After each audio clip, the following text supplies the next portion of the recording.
Hello, and welcome to this episode of the Metal Movers Podcast, where we talk about the most relevant global topics of the metals industry. This podcast is brought to you by Argus Media, a leading independent provider of commodity and pricing information. My name is Blake Hurtik. I'm an editorial manager of our metals team here in the U.S. for Argus. And in today's episode, we're talking with Marialuisa Rincon, the deputy editor for our metals team here in the U.S., about the launch of our new Mexican finished steel assessments. So exciting stuff, in which you can read more about this market in our Argus Global Steel publication. So welcome, Maria. Hey Blake, thanks. I'm happy to be here. So tell us a little bit about the Mexican steel market and why we are launching a price there now. Yeah, so the Mexican steel market is in flux right now because of these famous tariffs by the US. On March 12th, the US imposed a 25% tariff on Mexican steel imported into the US. And in late May, I think the last day of May, they doubled to 50%. And that really affects Mexico specifically because they're the US is their closest trading partner in most things, especially steel. So we're seeing a lot of demand constraints in Mexico because they can't send that steel northward. So it's diverging a bit from the US market, more so than it has historically, and it was always closely tied, which is where we come in. So we're here to offer some clarity, especially because Mexican buyers are now looking domestically to source their steel needs. So that's where we come in. Yeah, no shortage of tariffs, impact, and fun with the Trump administration this go around as well. Well, yeah, that makes a lot of sense. So what does the market and prices look like today? Yeah, so our prices will be, we're launching on November 7th, and they're based in the kind of center of steel production in Mexico, which is the Northeast. So there are only two main suppliers of flat steel in the region in terms of producers. So we're focusing on them. And we're pricing hot rolled coil in both pesos and dollars to represent how business is done in both currencies. And so when those markets do come back together, we have that information available. And we'll be talking on a weekly basis with the biggest buyers of HRC in the country. Right now, prices are pretty stagnant. They haven't moved in a few months and they're hovering around like $700. So yeah, it's a good reflection of where the market will be. And when you say the northeast of Mexico, we're talking about, kind of that Monterrey region. Yes. A lot of steel going to like automotive and other kind of manufacturing kind of plants. Is that right? Yes, absolutely. And industrial, and because we're focusing on flat steel specifically, those will be the end users. Long steel, which we will explore in the future, is, construction. Yeah, mainly construction, things like that, and assorted accessories around them. So And how does this relate to other coverage we have in the country currently? yeah, so we already have scrap pricing, fair scrap pricing in that same region it's Monterrey and Saltillo, which is a neighboring city in Coahuila. And that's the biggest scrap consuming region in the country. We have two major steel makers there, and we price mixto and pesado, which are two grades of steel that kind of equate to heavy melting scrap here in the US. We price busheling, which does go into flat steel. So that's relevant. It's a feedstock directly leading into this new price. And we price plate and structural steel as well. So they will all end up interconnected in that way. Yeah, and can you maybe put into context too? I mean, how big is the steel market in Mexico, on a global scale, or especially relative to the United States next door?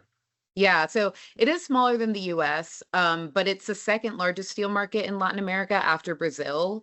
And last year in 2024, just based on annual data released by World Steel, it was the 15th largest steel producer in the world, but the 8th largest steel consumer, again, because of that USMCA region, kind of a lot of manufacturing is done in Mexico. So there's a lot of steel consumption there as well. And I mean, I want to go back a little bit because I mean, you can't talk about steel in any context anymore without bringing up the T word, tariff. Yeah. And I mean, how is that really? I mean, can you expand a bit more on how that's impacted, the Mexican steelmakers, and also, I mean, how is that related to pricing relative to kind of where things were pre 232 tariffs getting raised again, and what's the demand picture like as well for steel in the country? So let me go back a little bit further. At the beginning of 2024, we did see some demand wane because of uncertainty surrounding the election, the general election in October, which Claudia Sheinbaum won. She was then inaugurated later on. And so there was already that kind of uncertainty. The Mexican steelmakers and buyers knew that the US election was happening. Obviously, Donald Trump won that one. So the tariffs came on top of an already kind of pressured demand market. But in terms of pre and after tariffs, I mean, it's kind of been a complete 180 because Mexico was exempted from US steel tariffs from 2019 until March of this year.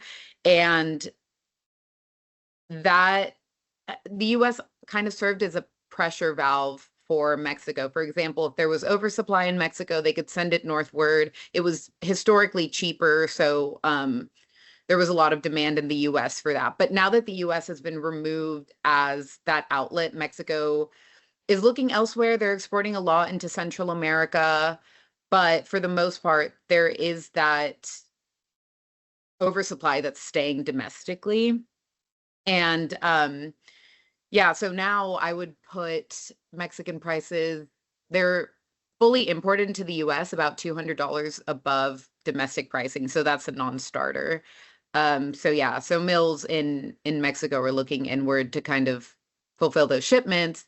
But with that kind of depressed demand domestically, it's a circular cyclical thing that has ended up in a pretty bad state for the Mexican steel market.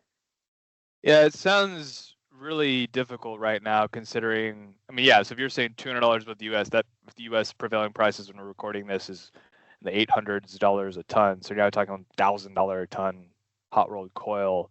If you're a US steel buyer, I don't think that's very attractive to you Not at at this all. moment. And I guess I'm curious too, because I mean, this is something we've seen. You mentioned, Mexico being able to export steel tariff-free under the USMCA up until this year when Trump re-entered office. We've seen similar impacts on the Canadian steel industry, right? Because they're heavily integrated to the U.S. And reliant on the U.S. as well. We've actually seen some of the Canadian governments, basically throw a lifeline in terms of a mill up there with government investment to keep them going because they've struggled that much. Is it to that point in Mexico? Do you think, just from your conversations with market participants, where you think that without the U.S. being a viable market, I mean, is it going to require some sort of intervention, or is it all reliant on basically renegotiating the USMCA and getting a carve out to make it workable again? Yeah, no, definitely the latter. It's not that, should I say, desperate? Like, it's not too bad right now.